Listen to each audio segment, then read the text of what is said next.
आप सभी का बहुत बहुत स्वागत है आपके अपने YouTube channel the star classes पर।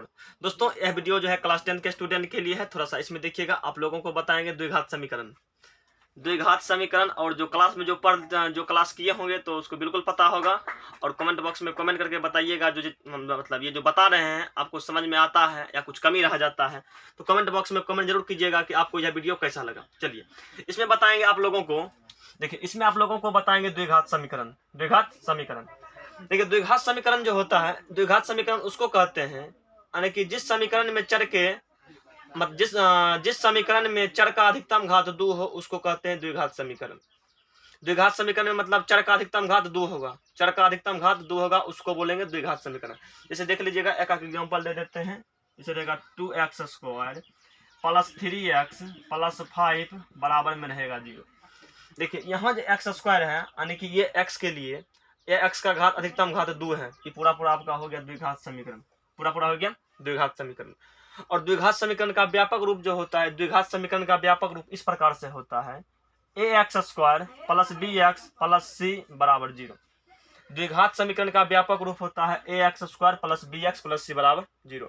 कहने का मतलब x² में जो लगल रहेगा उसको a बोलते हैं, a का मतलब x² का गुणा, यानी कि x² में जो सटल रहेगा उसको बोलेंगे a, x² में जो सटल रहेगा उसको बोलेंगे a। b का मतलब x का गुणनक, b का मतलब हुआ x का गुणनक, b का मतलब हुआ x का गुणनक, x में जो छटा रहेगा उसको बोलेंगे b, और जो अकेला रहेगा उसको बोलेंगे c, जो अकेला रहेगा उसको बोलेंगे c। जैसे देखिएगा, ये जो समीकरण दिया हुआ है, ये समीकरण में कहेगा बताइए a का मान, तो ये आपका हो जाएगा a का मान, ये आपका हो जाएगा a का मान, ये आपका हो जाएगा a का मान, और ये आपका 3 जो है ये आपका हो जाएगा b का मान, और ये आपका हो जाएगा 5 जो है ये आपका हो जाएगा c का मान। ए बी और सी। उसके बाद द्विघात समीकरण का पूछेगा मूल कितना होता है या शून्य, मूल शून्य के क्या होता है, मूल कहिए शून्य कहिए दोनों क्या होता है। तो द्विघात समीकरण का मूल हो या शून्य को 2 गो। द्विघात समीकरण का मूल भी 2 गो, शून्य के भी 2 गो, मूल भी 2 गो, शून्य के भी 2 गो, मूल भी 2 गो, शून्य के भी 2 गो। पहला मूल को बोलते हैं अल्फा, दूसरा को बोलते हैं बीटा।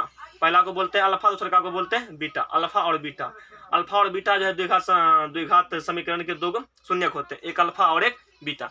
देखिए, ये अल्फा और बीटा में क्या किए, अल्फा बीटा के बीच कुछ संबंध को बताए हैं, अल्फा बीटा के बीच कुछ संबंध को बताए, जो संबंध यहाँ लिख रहे हैं। चलिए, पहला जैसे आपका ये है,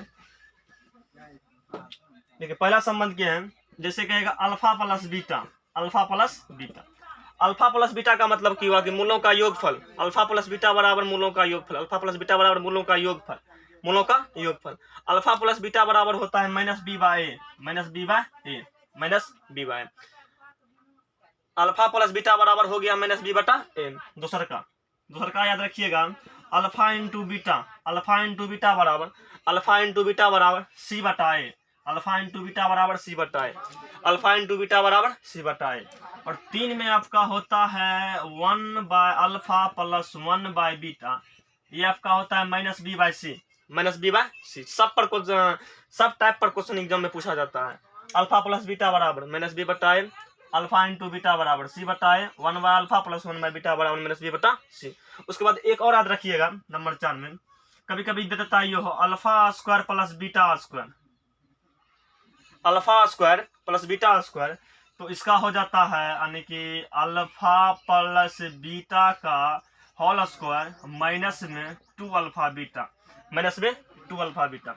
देखिए, ये 4 गो फॉर्मूला है जो कि द्विघात समीकरण के शून्यक से संबंधित, यानी कि शून्यक कहिए या मूल कहिए, मूल से संबंधित है, और इस पर बराबर ऑब्जेक्टिव पूछा जाता है। चलते हैं एक बार इसका मतलब इस टाइप पर जो है क्वेश्चन को भी देखते हैं जो कि बोर्ड में पूछा जाता है। थोड़ा सा क्वेश्चन लिख रहे हैं, चलिए इसे मिटा करके क्वेश्चन को लिखते हैं।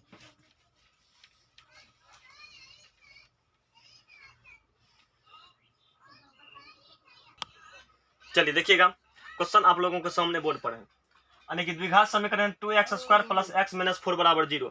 इसमें कहेगा बताइए मूलों का योगफल, मूलों का योगफल यानी कहेगा अल्फा प्लस बीटा निकालने के लिए। इसमें कहेगा नंबर 1 में अल्फा प्लस बीटा निकालने के लिए, अल्फा प्लस बीटा, तो अल्फा प्लस बीटा बराबर होता है माइनस बी बटा ए, अल्फा प्लस बीटा बराबर आपका हो जाता है माइनस बी बटा ए, माइनस बी बटा ए। अल्फा प्लस बीटा बराबर हो जाता है माइनस बी बटा ए। थोड़ा सा यहाँ देखिएगा, इसमें ये जो है ये ए का काम करेगा, यानी कि ए का मान इसमें हो जाएगा 2, ये हुआ ए का मान हो गया 2, बी का मान इसके बगल में नहीं कुछ 1 है, बी का मान हो जाएगा 1, बी का मान 1, और सी का मान हो जाएगा -4, सी का मान हो जाएगा -4, ए बी सी का मान निकल गया। तो अल्फा प्लस बीटा बराबर -b बटा ए। तो यहाँ लिख देंगे माइनस का माइनस, बी का मतलब कितना है, बी का मतलब 1 है, ये 1 ही कर देंगे 2, -1/2। अल्फा प्लस बीटा का मान निकल गया -1/2। यदि इसी में आपको कहेगा बताइए alpha into beta, alpha into beta यानी कि मूलों का गुणनफल अल्फा इंटू बीटा कहेगा निकालने के लिए, तो अल्फा इंटू बीटा बराबर होता है सी बटा ए, सी बटा ए। तो लिखेंगे सी बटा ए, सी बटा ए। देखिएगा सी का मान है -4 यानी कि लिखेंगे -4/2, कट के चला आएगा -2, कट के चला आएगा -2, ये आपका निकल गया। अब इसी में कहेगा 1/अल्फा, इसी में यदि कहेगा आपको 1/अल्फा प्लस 1/बीटा का मान निकालने के लिए, 1/अल्फा प्लस 1/बीटा का मान कहेगा निकालने के लिए, तो इसके लिए फॉर्मूला लगाएंगे -b बटा सी, -b/c, -b/c हो जाएगा -1/-4, माइनस का कहानी खत्म, 1/4, 1/4 हो गया। अगर मान लीजिए इसी में आपको कहेगा alpha square plus beta square निकालने के लिए, इसी में आपको कहेगा alpha square plus beta square निकालने के लिए, तो उसके लिए लिखेंगे अल्फा प्लस बीटा का स्क्वायर, अल्फा प्लस बीटा का स्क्वायर माइनस में 2 alpha into beta, 2 alpha into beta, alpha plus beta का स्क्वायर। देखिए अल्फा प्लस बीटा का मान कितना निकला है, अल्फा प्लस बीटा का मान निकला है -1/2, कर देंगे इसका स्क्वायर, माइनस में 2 into alpha beta, alpha beta का मान निकला हुआ है -2, इसका स्क्वायर कर देंगे, -1/2 का स्क्वायर कर देंगे, ये आपका हो जाएगा 1/4, 1/4 प्लस में चला आएगा 4, तो इसको हल कर लेंगे, 1/4 प्लस 4 करेंगे तो इसका एलसीएम चला आएगा 4, यहाँ हो जाएगा 1 + 16 यानी कि 17/4, 17/4 पूरा पढ़िए चला, 17/4 चला गया, यानी कि अल्फा प्लस बीटा का मान निकला -1/2, अल्फा इंटू बीटा का मान निकला -2, 1/अल्फा प्लस 1/बीटा का मान निकला 1/4, alpha square plus beta square का मान निकला 17/8, 17/8। चलिए अगर आपको किसी प्रकार का दिक्कत होगा तो कमेंट बॉक्स में कमेंट कर दीजिएगा, और अगर आप दी स्टार क्लासेस के स्टूडेंट है, क्लास 10th या 12th वीडियो को देख रहे हैं, जहाँ तक जो पीछे पढ़ा चुके हैं तैयारी घर पर करते रहिए। अगर फिर भी आपको तैयारी के दौरान किसी भी प्रकार का दिक्कत होगा तो आप हमारी व्हाट्सएप नंबर थोड़ा सा लिख लीजिए, तो व्हाट्सएप नंबर इतना पर कॉन्टैक्ट कर सकते हैं 9122669401। देखिए लॉकडाउन लगा हुआ है, सब कुछ मना है, लेकिन पढ़ना मना नहीं है, घर में रहिए, आराम से पढ़ते रहिए।